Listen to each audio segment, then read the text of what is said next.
There's a tax increase coming in July that was never voted on by Congress. It was never signed into law by any president. It will appear in no official government announcement and generate no press release from the Treasury. And yet it is mathematically certain to arrive, because the mechanism that produces it has already been set in motion, cannot be reversed by any policy decision made between now and then, and has a 4-month lag built into its structure. That means the damage being done to your household budget right now will not fully appear in your grocery receipt, your utility bill, or your monthly spending total until the summer. The Iran war began on February 28th of 2026. Oil surged from approximately $70 per barrel to a peak of over $119. It has since settled around $94 after fragile ceasefire hopes. But the financial damage that oil price does to a household is not measured at the moment of impact. It is measured 4 to 6 months later, when the cost works its way through the supply chain and appears as a price increase on the shelf where you buy food. The Center for Strategic and International Studies published a precise estimate of this lag in April of 2026. The UN World Food Programme estimates that the impact of energy prices on food prices could peak approximately 4 months following the onset of the Iran war. 4 months from February 28th is the end of June and beginning of July. The Dallas Federal Reserve Bank published a research paper modeling the inflationary effects of the Iran war under multiple scenarios.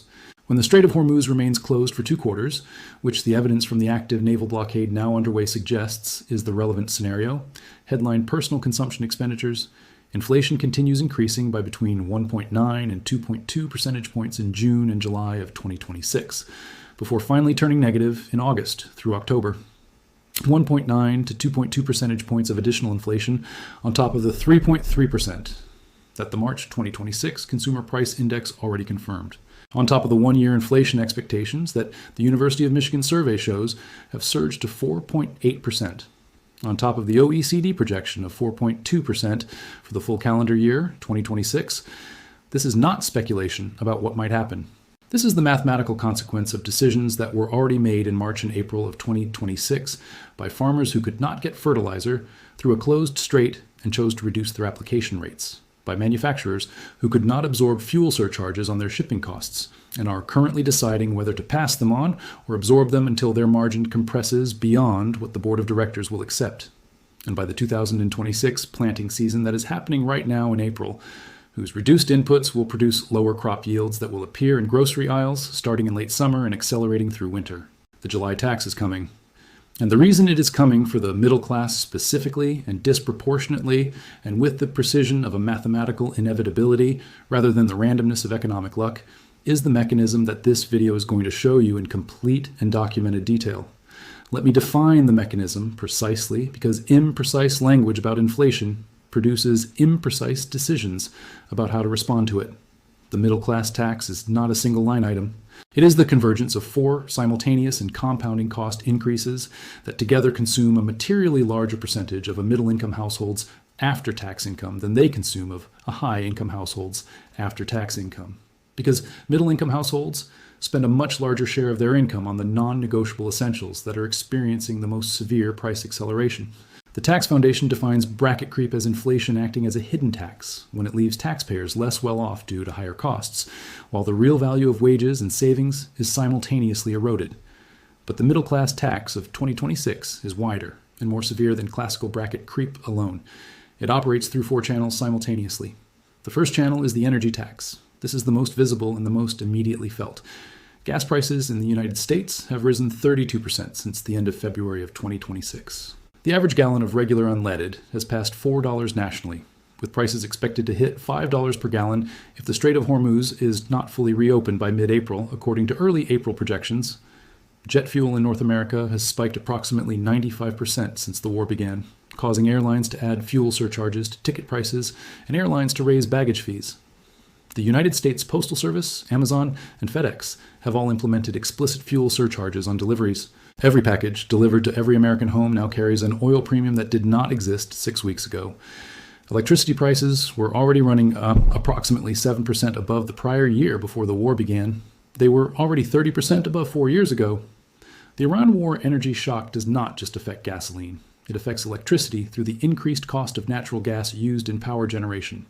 It affects heating oil for the northeastern households that depend on it. It affects the cost of every product that requires energy to manufacture or transport. The first channel, the energy tax, is already running at a rate that costs the average American household approximately $140 additional per month, compared to late February of 2026, by multiple estimates of the household impact of a $1 per gallon increase in national gasoline prices. The second channel is the food tax. This is the channel that the July prediction specifically targets because food prices lag energy prices by 4 to 6 months through the exact mechanism of fertilizer application timing and crop cycle mathematics. More than 1/3 of globally traded fertilizer passes through the Strait of Hormuz, according to reporting from CNBC in March of 2026. The timing of the war's arrival could not be more damaging to food supply chains. It began on February 28th, precisely as Northern Hemisphere farmers were making their spring planting decisions. Fertilizer is applied early in the crop cycle, and its availability determines yields for the entire growing season. The USDA has already warned that a 3% decline in wheat and corn acreage is likely for 2026 due to the fertilizer shortage. Fertilizer prices rose more than 40% in a single month after the war began, according to reporting in the Fulcrum and multiple agricultural economics analyses. When farmers cannot afford or cannot obtain the fertilizer they need, they either do not plant less, or plant with reduced application rates that generate lower yields. Lower yields arrive in the grocery store approximately 4 to 6 months after the planting decision is made in April. The CSIS explicitly wrote that sustained high fertilizer prices could affect agricultural production during the Southern Hemisphere countries' planting season in late 2026, and even for the 2027 spring planting season in the Northern Hemisphere. The food tax from the 2026 Iran war energy shock is not a single event. It is a multi-season consequence of a supply chain disruption that already happened and cannot be reversed by a ceasefire. Food-at-home inflation was already running at 2.4% year over year in February before the war began. The USDA had predicted a 3.6% increase for full year 2026. Every one of those projections was made before the fertilizer supply chain disruption of March and April 2026. The food tax arriving in July is the actualization of a process that has already completed its setup phase. The third channel is the shelter and insurance tax. This is the most persistent and the most underappreciated channel because it operates through the systematic repricing of the costs of maintaining a home that have been accelerating for years, compounding on the energy shock in 2026. Homeowners insurance has risen 31.3% between January of 2020 and December of 2025, according to the Producer Price Index data. It rose an additional 6.5% in 2025 alone. Property taxes have generally risen as home values have risen. Single-family homeowners with a mortgage pay an average of $2,370 per year for property coverage, up nearly 70% from 5 years ago, according to data from ICE Mortgage Technology. And electricity prices, the ongoing monthly bill that never disappears and cannot be reduced without sacrificing comfort or health, are 30% higher than 4 years ago. The combination of higher insurance premiums, higher property taxes, higher utility bills, and higher maintenance costs has transformed the ongoing cost of holding a home into a substantial and growing burden that falls most heavily on middle-income homeowners who bought their homes at market prices and are not hedged against the cost increases the way high-income households with multiple assets are. The fourth channel is the credit and debt tax. This operates through the interest burden that middle-income households carry at a time when rates cannot fall because the Federal Reserve is trapped between its two mandates simultaneously. The average credit card rate runs between 20 and 24% annually. Total United States credit card debt reached a record $1.277 trillion in the fourth quarter of 2025, according to the Federal Reserve Bank of New York. 29% of Americans surveyed by Bankrate said they carry more credit card debt than emergency savings. At 22% annual interest, a $5,000 credit card balance costs over $1,000 per year in interest charges alone before a single dollar of principal is repaid. The Federal Reserve cannot cut rates to provide relief from this burden because inflation is running at 3.3% and accelerating toward 4.2% projected for full year 2026. The four channels together produce the middle class tax. They converge on the households that spend the largest share of their income on energy, food, shelter, and non-discretionary costs. Those are middle-income households, not the high-income households that spend a smaller fraction of income on essentials and have investment portfolios directly hedged against inflation through energy equities, gold, and real assets. Not the lowest-income households that access government support programs designed to buffer food and energy cost increases, however inadequate those programs have become since the One Big Beautiful Bill Act reduced SNAP funding. The middle-income household gets the full impact of all four channels with no hedge and no buffer. That is the mathematical structure of why the July tax lands specifically and disproportionately on the middle class. The first historical proof is the 1973 to 1974 oil shock food price lag that devastated American household budgets in precisely the sequence the current data predicts will repeat in 2026. The OPEC oil embargo began in October of 1973. Oil prices quadrupled. Gas lines formed immediately. The visible energy shock was immediate. What the American middle class did not understand in October of 1973 was that the full scope of the damage had not yet arrived. The food price surge that would arrive in 1974 was still in the pipeline, embedded in the planting season decisions of November and December 1973 and the spring 1974 planting season, when farmers across the Northern Hemisphere faced the same impossible mathematics that American farmers face in April of 2026. Fertilizer, made from natural gas, had spiked in price. Transportation costs for delivering any agricultural product had surged. The energy cost embedded in every stage of food production, from field to retail shelf, had risen dramatically. But the grocery store price did not reflect this immediately because supermarket shelves were still stocked with food produced under the old cost structure. The full food price impact arrived in 1974, approximately 4 to 6 months after the energy shock that caused it. Consumer Price Index food data from that period shows that food prices accelerated in mid-1974, just as the energy prices themselves were beginning to partially moderate. The households that had thought they survived the oil shock by adapting their driving habits discovered that the second wave of the tax was arriving just as they had begun to relax their financial defenses. The stagflation of the 1970s was not created by a single shock. It was created by two sequential shocks, the energy shock followed by the food price shock, with a lag between them that made each one feel like a separate crisis rather than the continuation of the same mechanism. The 1973 to 1974 sequence is the historical template for 2026, and every agricultural economist cited in the current literature makes this comparison explicitly. The second historical proof is the 2008 food crisis, which demonstrated that an oil price surge, concentrated enough and sustained enough to disrupt agricultural input supply chains, could produce food price inflation of catastrophic proportions, even in countries with robust agricultural sectors.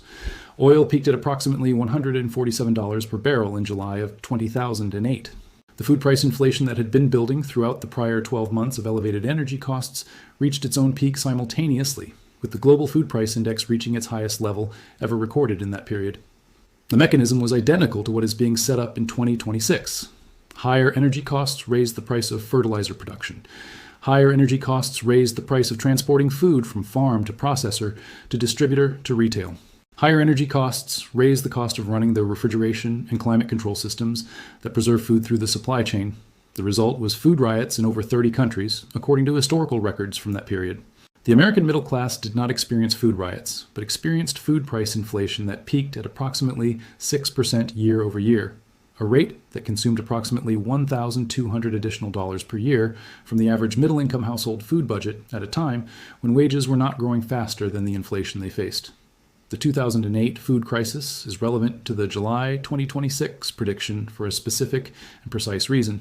The 2026 energy shock is substantially more severe than the 2008 oil price spike, as measured by its impact on fertilizer supply chains, specifically because the Strait of Hormuz closure directly disrupts the transit of more than one-third of globally traded fertilizer, a disruption that did not occur in 2008 because the 2008 price spike was a demand-driven price increase rather than a supply chain severing caused by a maritime closure. The third historical proof is the 2022 Russia-Ukraine food price surge, which is the closest modern precedent for the agricultural input supply chain disruption mechanism that is producing the July 2026 food tax. Russia and Ukraine together supply approximately 30% of global wheat exports, 15% of corn exports, and over 70% of sunflower oil exports. Russia is also a major fertilizer exporter, and the sanctions regime that followed the February 2022 invasion created a fertilizer supply disruption that sent input costs surging for farmers globally. The lag between the February 2022 invasion and the full manifestation of food price inflation was approximately 4 to 6 months, exactly consistent with the mechanism being described for 2026. Food prices in the United States peaked in the summer and fall of 2022, approximately 4 to 6 months after the supply chain disruption began in late February of 2022. The Consumer Price Index for food at home reached 9.4% year over year at its peak. Grocery bills for middle-income households rose by hundreds of dollars per month. The 2022 precedent is directly applicable to 2026, not because the supply chains are identical, but because the lag mechanism is identical. The fertilizer shortage created by the Strait of Hormuz closure in March 2026 operates through the same agricultural calendar timing, the same 4 to 6 month lag between input disruption and retail price manifestation, and the same inability of any policy intervention to reverse the damage once it has been embedded into the planting season decisions of spring 2026. Check. Verified. Undeniable. The July tax is already in the pipeline. Apply the full mathematical precision of the current data to the 2026 specific sequence. The Iran war energy shock hit in late February. Oil surged to $120, the largest supply disruption in the history of the global oil market per the International Energy Agency. March was the first month to fully capture the oil price shock in official inflation data. The March Consumer Price Index showed a 10.9% monthly spike in energy prices and a 21.2% jump in gasoline prices. This was described by economists as the first read on inflation to capture the effects of the Iran war. The April Consumer Price Index, which will be released in mid-May, will capture the full month of elevated prices after the partial ceasefire effects, and is widely expected to show further acceleration. But April is still the energy phase of the shock. The food phase, the July tax, begins its visible manifestation in June and July and accelerates through the fall harvest. The Dallas Federal Reserve Bank research paper on the inflationary effects of the Iran war, published in April 2026, is the most precisely predictive document available for understanding the timing of the July tax. The paper models the inflationary effect under 3 scenarios. When the strait closure lasts 1 quarter, headline personal consumption expenditures inflation rises sharply in April and May, before partially reversing in June and July. When the strait closure lasts 2 quarters, headline inflation continues increasing by between 1.9 and 2.2 percentage points in June and July before turning negative in August through October. When the strait closure persists for 3 quarters, the positive inflation effect persists until October 2026 before turning negative in November. The United States Navy officially announced a naval blockade of Iranian ports on April 13th of 2026, according to reporting cited in the financial content fertilizer supply chain analysis from the same date. A blockade does not reduce the strait disruption. It extends it. The 2-quarter and 3-quarter scenarios from the Dallas Fed model are the relevant scenarios. The 1-quarter scenario, which assumed a rapid resolution, is no longer the operative case given the escalation to an active naval blockade 6 weeks into the conflict. This means the Dallas Fed's projections of 1.9 to 2.2 percentage points of additional inflation in June and July are the baseline estimate, not a worst-case scenario, on top of a March baseline of 3.3% consumer price index inflation. On top of an OECD projection of 4.2% for full year 2026, on top of 1-year inflation expectations at 4.8% per the University of Michigan survey. The July Consumer Price Index, which will be released in August, is projected to show inflation running at 5 to 6% on a headline basis by multiple modeling frameworks. Not because this is a tail risk, because this is the mathematical outcome of a sequence that has already been set in motion and cannot be reversed by a ceasefire that does not undo the spring planting decisions that farmers already made under elevated fertilizer costs. The UN Food and Agriculture Organization's chief economist stated in April of 2026 that 20 to 30% of other fertilizers are not moving through the strait, that 30 to 35% of crude oil is not moving through the strait, and that 20% of natural gas is not moving through the strait. He warned that if the clock runs out on the spring planting season without fertilizer supply restoration, the consequences for yields and food prices extend into 2027. The clock has already run out on most of the Northern Hemisphere's spring planting window. The decisions have been made, the reduced application rates have been applied, the lower yielding crops are in the ground. The July tax is a mathematical consequence of these physical, irreversible, already completed agricultural decisions. It does not require continued conflict to arrive. It requires only the passage of time as the agricultural calendar moves from April planting to summer growth to fall harvest to winter retail pricing. The arguments that will be made to minimize the July tax prediction deserve examination, both because they are being made by credible institutions and because understanding where they are right helps you calibrate your response with precision rather than panic. The first argument is that the ceasefire of April 8th has substantially reduced the risk of continued strait disruption, and that oil prices have already fallen from their peak of approximately $120 to approximately $94, suggesting the worst of the energy shock has passed. This argument is partially accurate about the immediate energy price trajectory. It is fundamentally wrong about the food price trajectory. The Dallas Fed research makes this distinction explicit. The food price impact does not reverse when oil prices fall. The fertilizer that was not shipped in March has not been retroactively delivered. The farmers who reduced their spring 2026 application rates because the fertilizer was either unavailable or unaffordable at 40% higher prices have not retroactively increased their application rates. The crops in the ground are growing on whatever inputs were applied in March and April. A ceasefire does not change the crop yields of plants that are currently in the ground. It does not change the July food prices that will result from those yields.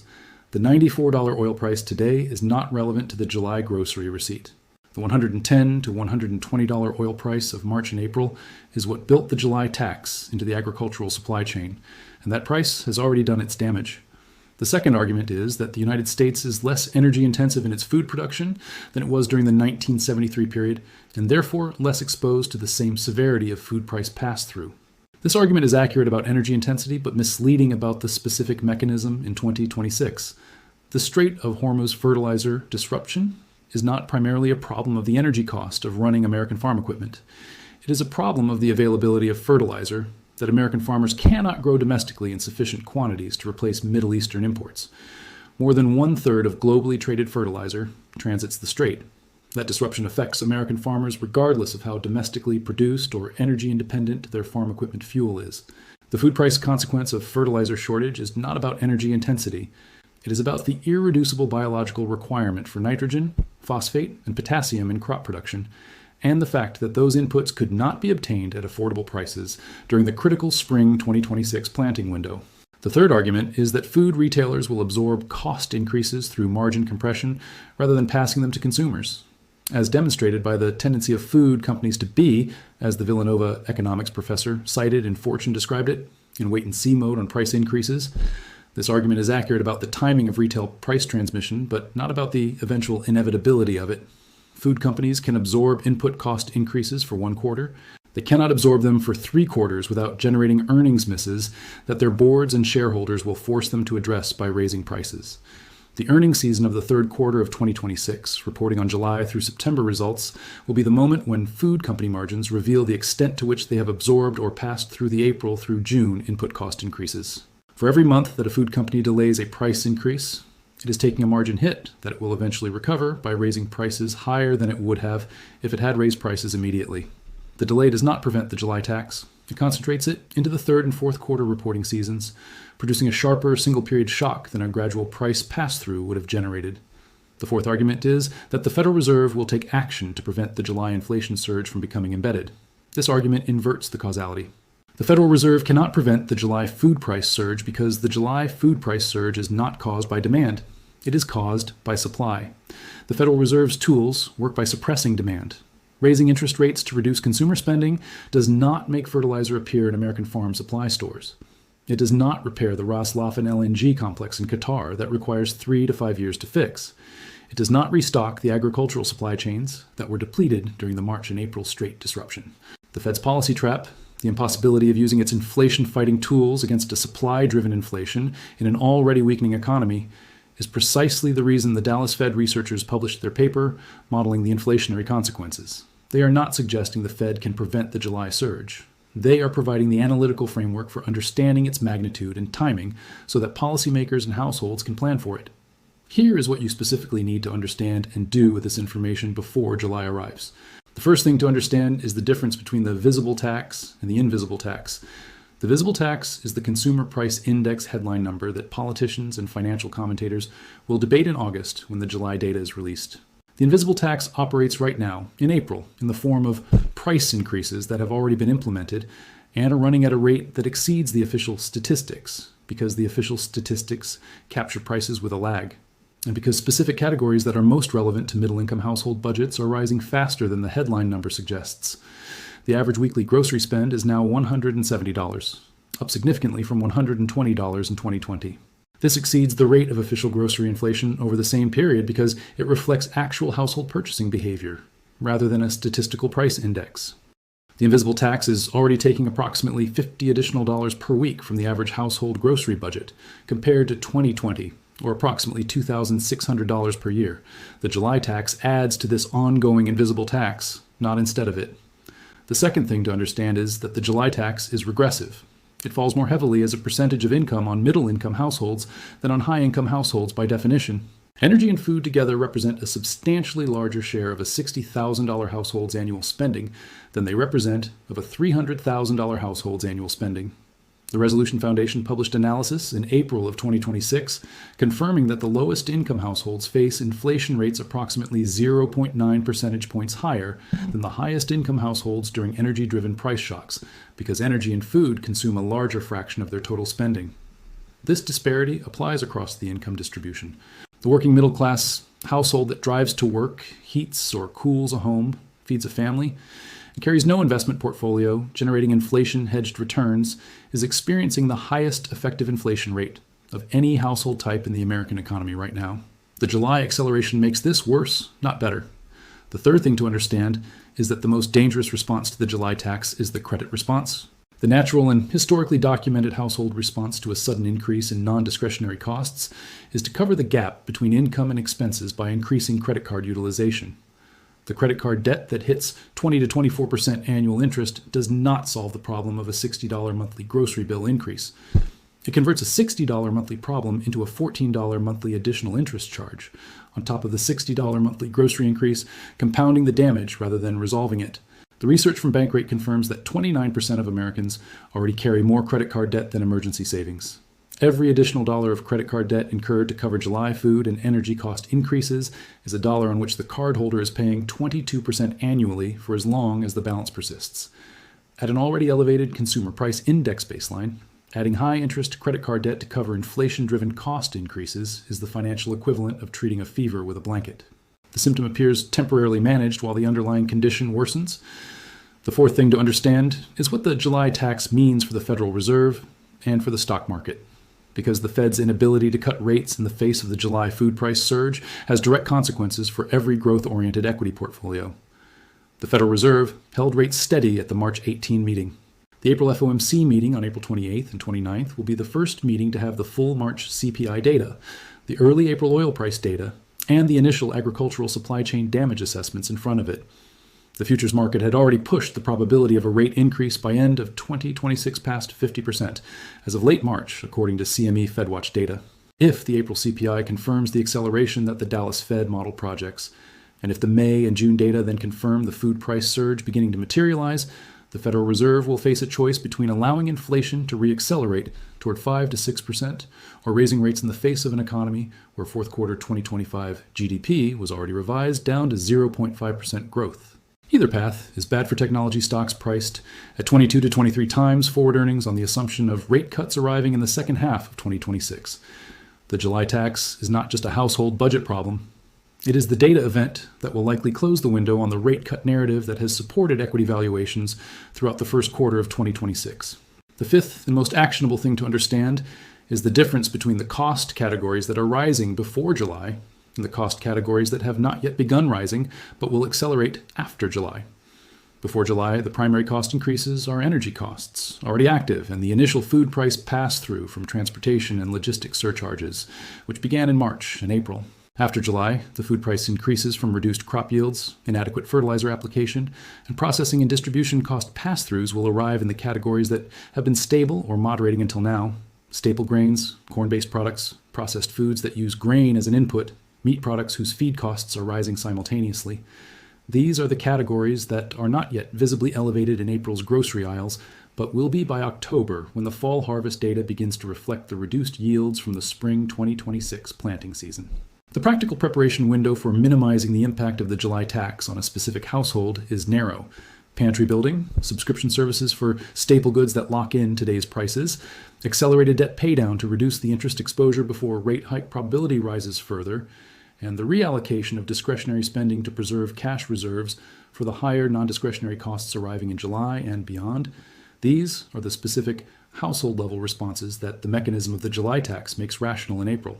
Here's where this ends if the sequence plays out as the mathematical evidence predicts and the historical precedent confirms. The July Consumer Price Index report, released in mid-August of 2026, will show inflation that mainstream commentators will describe as a surprise acceleration. It will not be a surprise to anyone who understood the fertilizer supply chain mechanism, the 4 to 6 month food price lag documented by the UN World Food Program, and CSIS, The Dallas Fed's 2-quarter straight closure scenario projections of 1.9 to 2.2 percentage points of additional inflation in June and July, and the basic agricultural calendar that made the spring 2026 planting season the critical window for the next 6 months of food production outcomes. The USDA's prediction of a 3% decline in wheat and corn acreage for 2026 due to fertilizer shortage will become visible in the yield data by late summer. Brazil's near-total dependence on imported fertilizers, combined with its 60% share of global soybean exports, will produce supply shortfalls that affect global commodity prices through the fall. The One Big Beautiful Bill Act's reduction in SNAP funding will remove a buffer that has protected low-income households from the worst food price shocks during previous inflationary episodes, concentrating the impact of the July food price surge on the households least able to absorb it. The Federal Reserve will face July CPI data showing 5 to 6% headline inflation, while the labor market, already having shed 92,000 jobs in February and facing continued softening, pushes the economy toward recession territory. The policy trap, raising rates to fight food-driven supply inflation in a weakening economy, will be explicitly active. The middle class, the households earning $40,000 to $150,000 annually, who compose the bulk of the American working population, will face a year-over-year cost increase in their household budget that exceeds their wage growth by a margin that has not been this large since the worst period of the 1979 to 1980 inflation surge, not because they made bad financial decisions, because they were in the path of a tax that no one voted for and no one can stop, produced by the mathematical inevitability of a supply chain disruption that happened in March of 2026 and whose full consequences are arriving in July. Subscribe to this channel right now so you are positioned before the July data arrives, not after. Every agricultural commodity report between now and July, every food company earnings call in the second quarter, every CPI release from May through August will either confirm or potentially moderate the July prediction. You need to understand the mechanism before the data confirms it, because by the time the financial press declares the middle-class tax official, the window for preparation will have already closed. Hit the bell. The July tax was mathematically certain the moment the fertilizer did not ship in March. The only question that remains is whether your household is ready for it when it arrives.